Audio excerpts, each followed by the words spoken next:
So we're calling back to the previous scenario. That's why I asked you to draw it.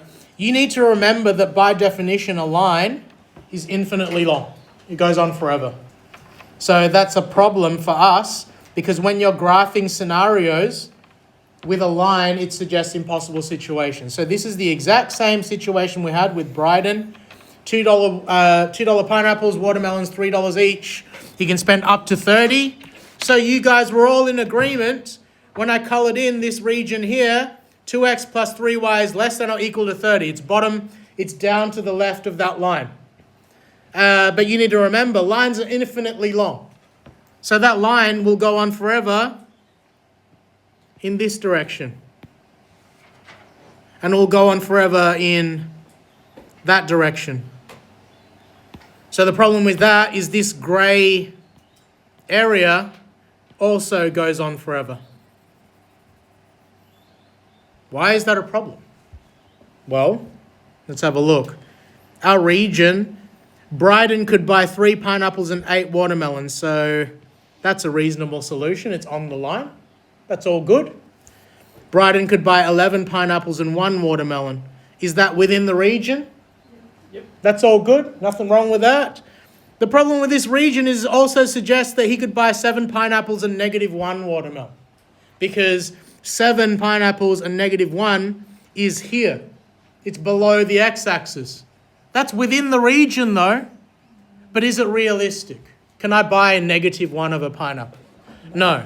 So what that question that people were getting up to, F, was on about, clearly that last option is unreasonable. So to avoid this, we need to add additional constraints.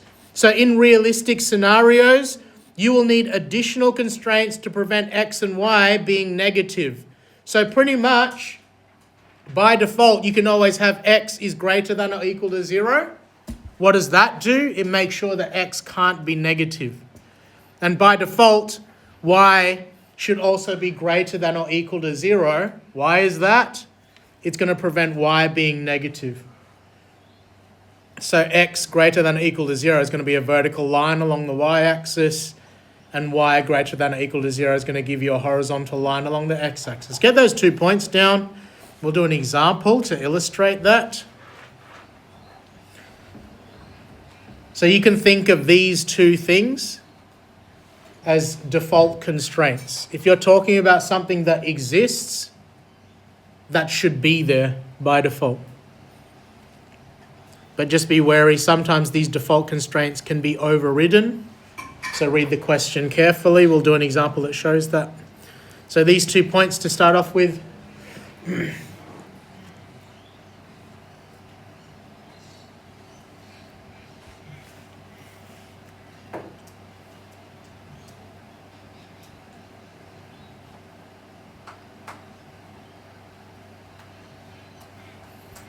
So yeah, for this graph here, if I add x must be greater than or equal to 0, that's a vertical line along the y-axis. And y is greater than or equal to 0, that's going to be a horizontal line along the x-axis. Is that grey area going to go on forever anymore? No, it's going to stop at the axes. It's going to stop along the lines of the axes there.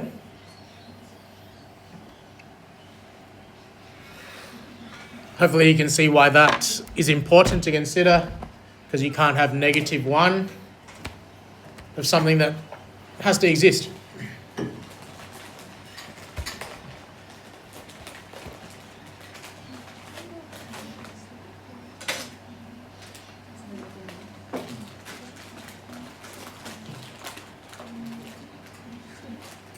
The only thing to add to that now, let me finish please. The only thing you need to add to that now is when you've got additional constraints, meaning that you've enclosed the feasible region. So we've enclosed this, it's a triangle now. It's not just an area that goes on forever under the line. That triangle, when it's been enclosed, is called a simplex now. An enclosed region of feasible solutions is known as a simplex. corners of the simplex where multiple constraints meet. They're known as vertices. And when you draw these, always label the line equations drawn, label the vertices, and shade the simplex. So we shaded the simplex already. I haven't labelled the vertices, so that's 15, 0. This one here is 0, 0. And the other one was 0, 10. 0, 10. So when we close up the shape, it doesn't go on forever. It's called a simplex now. It's not just a feasible region. And please identify the vertices.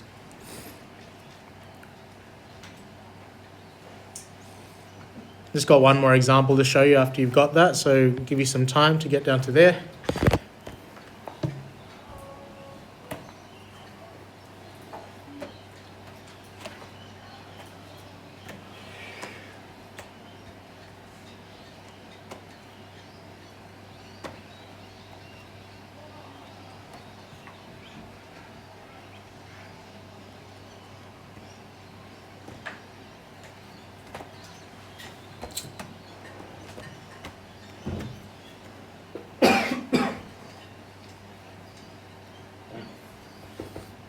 Okay? Yeah, I'm fine. Question? Yeah. Just tell me. What? I don't want to get vomited. I don't understand. Just nothing. I'm just calling back to your, what was it? Your retreat there. Oh, yeah, Sorry. that one. Yeah, that was fun. The last time I was really sick, I almost vomited on the previous principal. It's crazy. That would have been kind of fun. I got, ambulance was called for me. I started getting lightheaded in front of a class. Fell down, ambulance call. I was in the sick bay, and the previous principal was like helping me out. Do you guys remember Mr. Akel? Never heard of him. I think I might have got him. A little bit. He was trying to assist. Previous principal had to dodge. Like, What was he at? This would have been like 2016. That's why I wouldn't remember, because I wasn't here. Were you guys born then? Yeah, I was born in 2007. 2007. Jesus. Man, I finished high school in 2003. So you're one of the ones who skipped a year. No, I'm like. He's actually trying to do I'm this. January, the cutoff summer. I'm not understanding. Like, you know, trying to read it, it's gonna be like telemachus and. Close enough. Ancient studies. Yes. Someone's excited. We don't like it. Any language, this is recording. Any language rich subject, hit up that chat. Just make sure you reword it. We can check with Turnitin. We check it, but it's not perfect. So use ChatGPT to set up your essay and then reword it. We didn't have access to that technology. How does Turnitin even work anyway? It scans. It tries its best. Well, how would it recognize and how an AI? Because AI-generated sentences follow a set formula. So it detects, it looks for a formula, and if the sentence formula is repetitive, that's what it uses. It would be extremely funny if it was trained an AI. Yeah? If it itself was an AI, use an AI to destroy the AI. We need a quantum In AI. 2 days, you got an A minus.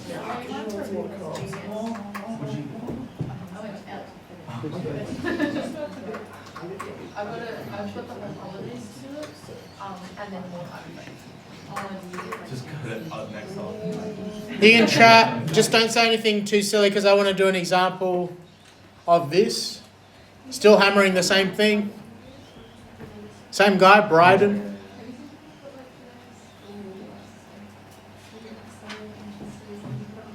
I didn't have time to change it. I was going to do a Hannah with no H at the end, Simpson as the character. She had a shop. She bought watermelons and pineapples. Or is this like Homer's sister or something? Yeah. So Long lost sister. Hannah with no H at the end. Simpson. See what I did? Well, she used to work with the Yeah. I saw you once there. Oh yeah, that's right. I had some year 10s that worked there and they said it She wasn't. left it on the table. So, When the owners changed. and she took it back. Oh, I think I know one of them. Was it one of the twins? Yeah. She keeps on leaving it places. But hang on, that above question is like extremely unrealistic. When she took it. Watermelons for only $3. Yeah, but this was before inflation. See, this question was developed before inflation. I like that. Well, is this set in like the early 2000s? It's from your book. Your book was written in 2016. Watermelon for $3? I know. No, gold inflation is worse than I thought. Everyone's stressing. All right, be quiet for a second. I just want to finish off this. Shush. Let's finish off Bryden's scenario, but we've got added constraints. Bryden owns a grocery store. Pineapples $2 each. Watermelons $3. Spend up to $30. So that constraint is going to be 2x plus 3y is less than or equal to 30 because you can spend up to $30. But there's an added complication here. Bryden must have at least 3 pineapples and he has to have at least 2 watermelons. This guy, he likes his fruit. So x, if he has to have at least 3 pineapples, what constraint would that be? X must be greater than or equal to 3. And if he has to have at least 2 watermelons, what would y be? Greater than or equal to 2. So now you're going to have a line, 2x, 15. You're going 15 on the x-axis up to 10 on the y. That line is 2x plus 3y is equal to 30. X must be greater than or equal to 3, so we have a vertical line along the y-axis. X equals, oh no, not along the y-axis, along x is equal to 3, my bad. Here, that line is x is equal to 3, and y must be equal to 2, so a line horizontally at y equals 2. And this is my technique for showing what to colour in. If it's less than or equal to, you're going to colour in down and to the left of the line. If it's greater than, you're colouring to the right of the line or above it. So here, it's greater than 3. So I'm going to colour in to the right of that x is equal to 3. This one, greater than 2. So what direction am I going to colour this line? Am I going to colour below it or above it? Above it. So what's the only shape, what's the only region here that meets all my colouring arrows? What shape is it? Little triangle there that doesn't start at 0. It starts off to the side a little bit. That's my feasible region. For this scenario, what am I missing? I need to label the coordinates. So this coordinate is 12, 2. This coordinate is 3, 8. This coordinate is 3, 2. What are my constraints? 2x plus 3y less than or equal to 30. X must be greater than or equal to 3. Y must be greater than or equal to 2. This is no word of a lie. You are doing this, basically this, for the rest of the topic. You need to try to get faster. We only add one more thing to consider on top of that. But your questions are basically work out the scenario, draw your constraints, colour in the area that we're talking about. Get good at doing that fast, okay? Your homework and now 2A.2 on the timeline, those specific questions there. I'll stop the video now.